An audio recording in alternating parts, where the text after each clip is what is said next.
Hi everyone, this is Sadanand.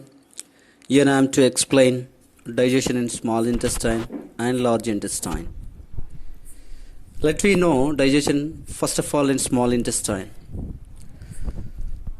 The partial digested food in the stomach, which is called chyme, slowly slips into the small intestine through pyloric sphincter, which is at the end of the stomach. The starting part of the stomach is a U-shaped bend, which you call duodenum. The rest two parts are called jejunum and ileum. Totally there are three parts in the small intestine: duodenum, jejunum, ileum. Let me know first of all what occurs in the small intestine. The moment food enters from stomach to small intestine starting part, duodenum, here we must know that some chemicals are mixed, which you call enzymes and hormones, from different glands. Let me know first of all liver. Let me know about liver. What is liver? Which is right side of the stomach, the biggest gland of the body, which has two lobes, is called liver. It releases straw colored liquid called bile. It is not directly released into the duodenum. It is temporarily, meanwhile, stored in the gallbladder. From there onwards, it slowly released into duodenum and mix up with the food, which you call chyme.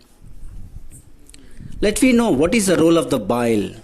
It participates in the emulsification of fats. Now, we know about pancreas. Pancreas is a left side part of the stomach, just behind. It's a leaf-like structure. It releases three enzymes, two hormones. Those three enzymes, two hormones are released into duodenum. Yes, exactly the starting part of the small intestine. Same like the bile. Now, we will check the function of all the enzymes, all the three enzymes and two hormones one by one. Let me know first of all the function of enzymes. The first enzyme is called trypsin, which is the continuous part of the pepsin in the stomach. In the stomach, pepsin acted on proteins and converted into peptones. Whereas now peptone food, the chyme which comes into the small intestine, on it this trypsin will act and converts into the final form, which you call peptides and amino acids. Here we came to know that the final form of proteins is peptides and amino acids. There is no more digestion at all. And moreover, we must know that the peptidase enzyme also converts peptides into amino acids. Next we come to know about amylase. Already we got about amylase in the mouth, the saliva, which consisting amylase enzyme or ptyalin enzyme is acting on the carbohydrates and converting into maltose sugars. Whereas in the stomach, no digestion. There is no action of amylase. But later it comes to the small intestine. Now amylase action starts on only carbohydrates, but not in stomach. Here carbohydrates are converted into maltose sugars by amylase enzyme. Maltose sugars is the final form of carbohydrates. It's final. Now next we come to know about lipase enzyme. Lipase enzyme is the enzyme which is acting on the fats to convert them into fatty acids plus glycerol. Fatty acids plus glycerol. These fatty acids plus glycerol helps in the cell growth, cell elongation and in the formation of the lipids. Lipids in the sense we can call in general term with fats. Let me know insulin. It is the hormone released by the pancreas, and one more hormone, glucagon. These two hormones take a major role in controlling and releasing of the sugar in the body. First, we will come to know insulin. What is insulin? It is an hormone released by the pancreas to control glucose levels. excess glucose levels. The role of the insulin is that excess glucose present in the blood is stored in the liver in the form of glycogen by help of insulin. It means it controls the sugar levels in the blood, by which we are getting diabetic disease if it is not controlled. It is also commonly known as diabetes mellitus. If insulin is not secreted by the body, pancreas, we are taking orally from outside, externally, in the form of tablets, injections, and syrups. And the second hormone is glucagon. What is the role of this one? Glucagon is an hormone which is going to release the glucose from liver into the blood, which is stored in the form of glycogen. Yes, the role of glucagon is that to convert the glycogen into the glucose whenever our body needs glucose levels.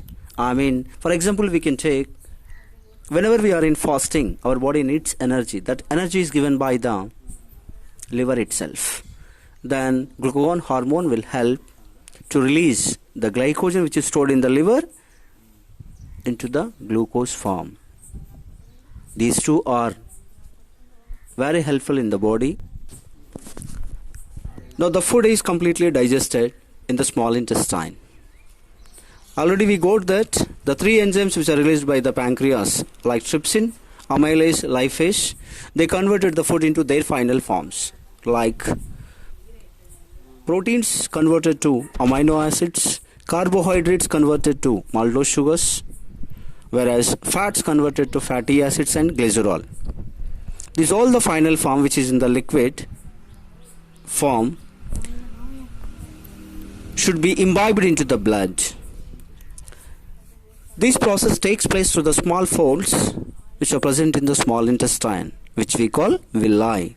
The finger-like projections present in the small intestine called villi, by which digested food is absorbed into the blood. What are the villi? Villi are the finger-like projections present in the small intestine, by which digested food is absorbed. Now, let me know the digestion in large intestine. The unwanted food, the undigested food, and the waste material will be traveling from small intestine to large intestine. The starting part of the large intestine is called a cecum, and the rest of the part is called a colon. Here we will find the three folds in the large intestine, which is 1.5 meters length: ascending part, parallel part, and descending part. What is the role of the large intestine in human digestion? Here no digestion will be taking place, just reabsorption of the water and minerals. Now the unwanted material, undigested food, will be pushed down and excreted out through the anus, which is traveling to the rectum. After large intestine, the unwanted food, undigested food, waste material will move to rectum, and through anus it is excreted out. This is total digestion process. The excreted material is called feces or stools. Thank you. I hope you understood all.